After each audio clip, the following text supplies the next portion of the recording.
Welcome back students. Previous session में हमने उन इक्वेशंस के बारे में बात की थी जो M D x plus N D Y के फॉर्म में है।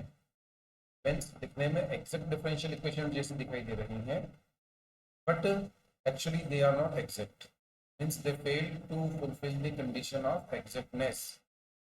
उन इक्वेशंस को सॉल्व करने के लिए हमने देखा था, वर्किंग रूल में डिस्कस किया था कि उसमें हम इंटीग्रेटिंग फैक्टर निकालते हैं और इंटीग्रेटिंग फैक्टर का मल्टीप्लाई इक्वेशन में करके फिर उसे एग्जैक्ट बनाकर हम सॉल्व करते हैं। उसी तरह की जो इक्वेशंस हैं, तो रूल नंबर 1 जो हमने पढ़ा था उस रूल की इक्वेशंस को आज हम पढ़ने वाले हैं। हमने जो डिस्कस किया था रूल रूल नंबर 1, ठीक है। मैं क्वेश्चंस लिख रहा हूँ और क्वेश्चन के साथ ही फिर आपको उसका जो रूल अप्लीकेबल है उसको भी मैं लिखूंगा और सॉल्व करेंगे। तो आपको दिया गया है solve D Y by D X is equal to X cube plus Y cube upon X Y square. अब देखिए, ये जो इक्वेशन है दिखने में होमोजीनियस इक्वेशन भी आप बोल सकते हैं। डिग्री न्यूमरेटर में डिग्री 3 आ रही है, डिनोमिनेटर में डिग्री 3 आ रही है, तो we can solve this equation by homogeneous method also, ठीक है। लेकिन हम इसको फिलहाल एग्जैक्ट डिफरेंशियल इक्वेशन वाले फॉर्म जो मैं डिस्कस किया था उसके अकॉर्डिंग सॉल्व कर रहे हैं। अगर आप क्रॉस मल्टीप्लाई कर दें यहाँ पर, ये बन जाएगा x Y square d y और x cube plus Y cube D x. तो M D x plus N D Y के फॉर्म में मैं इक्वेशन को जो लिखता हूँ, इक्वेशन क्या बन जाएगी? ये इक्वेशन बनेगी X cube plus Y cube D X. Cross multiply किया, डी वाई का मल्टीप्लाई बढ़ गया, माइनस के साइन साथ आ जाएगा, ये आ जाएगा माइनस का x Y square d y is equal to c. अब आप देखें तो इक्वेशन दिखने में M D x plus N D Y के फॉर्म में दिख रही है। यहाँ पर m की वैल्यू हम बता सकते हैं कि X cube plus Y cube है, और जो n है, n की वैल्यू माइनस साइन के साथ एक्स वाई स्क्वायर आ रहा है, ठीक है। अब आप चेक करेंगे पहले कि इक्वेशन एग्जैक्ट है या नहीं है। तो हमने चेक किया, del M by del Y with respect to Y differentiate करना है, तो एक्स 0 हो जाएगा डिफरेंशिएशन एक्स का, वाई क्यूब का हो जाएगा 3y स्क्वायर। इसी तरीके से आपने n को डिफरेंशिएट किया विद रिस्पेक्ट टू एक्स, तो हो जाएगा एक्स के लिए डिफरेंशिएट कर रहे हैं तो एक्स का हो जाएगा डेरिवेटिव 1 और वाई स्क्वायर कॉन्स्टेंट है, वाई स्क्वायर का वाई स्क्वायर। मैं देख रहा हूँ कि यहाँ से del M by del Y is not equal to del M by. इसका मतलब ये हुआ कि इसको, ये जो इक्वेशन नंबर 1 है, देख सकते हैं therefore equation number 1 is not exact, ठीक है। अब अगर इक्वेशन एग्जैक्ट नहीं है तो हमने डिस्कस किया था कि होमोजीनियस इक्वेशन, ये रूल डिस्कस किए थे इंटीग्रेटिंग फैक्टर के, तो उसमें आप देखें यहाँ पर मैं देख रहा हूँ कि m और n दोनों की होमोजीनियस फंक्शन में पहले ही आपको बता चुका हूँ, दोनों में डिग्री 3 आ रही है, इसलिए हम इनको बता सकते हैं कि m और n होमोजीनियस फंक्शन हैं।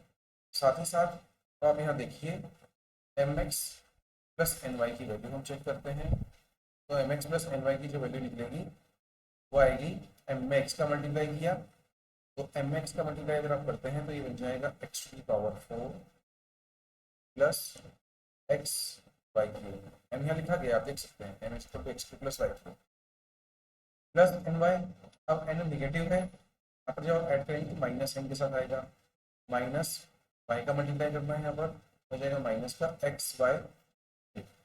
जब हमने सॉल्व किया, सिंप्लीफाई किया तो ये कैंसिल हो गया और ये वैल्यू निकल कर आती है एक्स टू पावर, जो कि 0 नहीं है। टाइप 1 जो हमने रूल पढ़ा था उस रूल के हिसाब से अब आप देखिए, तो मैं यहाँ बता सकता हूँ कि जो रूल नंबर 1 की कंडीशन है वो यहाँ पर फुलफिल होती है। एम और एन दोनों होमोजीनियस फंक्शंस हैं और M X plus N Y की वैल्यू 0 नहीं आ रही है। तो इसलिए अब हम क्या बोल सकते हैं कि इस केस में जो इंटीग्रेटिंग फैक्टर होगा वो क्या आएगा, 1 upon M X plus N Y. M X plus N Y की वैल्यू कितनी आ गई यहाँ से, तो ये वैल्यू हो जाएगी एक्स टू दी पावर 4, मतलब 1 upon x to the power 4, ये हमारा रिक्वायर्ड इंटीग्रेशन। अब क्या करना होगा, अब जो इक्वेशन नंबर 1 है तो इन इक्वेशन नंबर 1 हम मल्टीप्लाई कर देंगे integrating factor, multiply by integrating factor. Equation number 1 में इंटीग्रेटिंग फैक्टर का मल्टीप्लाई करने के बाद जो इक्वेशन बनती है, तो मैं डायरेक्टली इक्वेशन मल्टीप्लाई नहीं करूँगा, डायरेक्टली m1 और n1 लिख देता हूँ। मेरे पास जो m1 मिलेगा, m में आपने मल्टीप्लाई कर दिया 1/x⁴ का, ये हो जाएगा x³ plus y³ upon x⁴। इसको आप लिख सकते हैं आगे जाके 1/x plus y³ upon x⁴। इसी तरीके से n में जब आपने मल्टीप्लाई किया इंटीग्रेटिंग फैक्टर का, तो ये बन जाएगा माइनस xy² अपॉन x⁴। तो लिखेंगे सॉल्व करके तो आ जाएगा माइनस का y² अपॉन x⁴। अब अगर आप यहाँ से चेक करना चाहें डिफिनेशन ऑफ एक्सेप्टेंस, तो आप चेक कर सकते हैं। यहाँ से आप del m1y del y ले लीजिए, with respect to y differentiate किया हमने। जब with respect to y differentiate कर रहे हैं तो पहला डेरिवेटिव 0 हो जाएगा, तो दूसरे में y³ का हो जाएगा 3y² अपॉन x⁴। यहाँ पर आप जब डिफरेंशिएट कर रहे हैं n को विथ रिस्पेक्ट टू x, तो del n1 by del x, x के लिए डिफरेंशिएट कर रहे हैं तो न्यूमरेटर कांस्टेंट है, minus y² as it is आ जाएगा, minus y² as it is आ गया। तो x⁴ 1/x⁴ है, उसको जब डिफरेंशिएट करेंगे ये बन जाएगा x⁻³ -3। ये -3 का मल्टीप्लाई किया तो प्लस का 3 बन जाएगा, और x⁻³ एक कम होती है तो -3 - 4 हो जाएगा। इसको आप डिनोमिनेटर में x⁻4 लिख सकते हैं। मैं देख रहा हूँ कि दोनों चीज़ यहाँ पर इक्वल आ रही है, हेंस मेरा वेरिफिकेशन हो गया कि इक्वेशन एग्जैक्ट बन गई है। ठीक है, ये करके देखने की जरूरत नहीं है, लेकिन just for the verification purpose we are checking whether we have find integrating factor correctly और not. Now equation is exact, अब अप्लाई कर दीजिए। तो हम लिख सकते हैं यहाँ पर देयरफॉर ये इक्वेशन इज एग्जैक्ट। नाउ लिख सकते हैं equation is exact. Now solution में क्या हो जाएगा, m1 dx plus integral n1 dy is equal to constant integration. यहाँ से m1 आप लिख लीजिए, m1 की वैल्यू कितनी आ जाएगी, ये है 1/x plus y³ upon x⁴।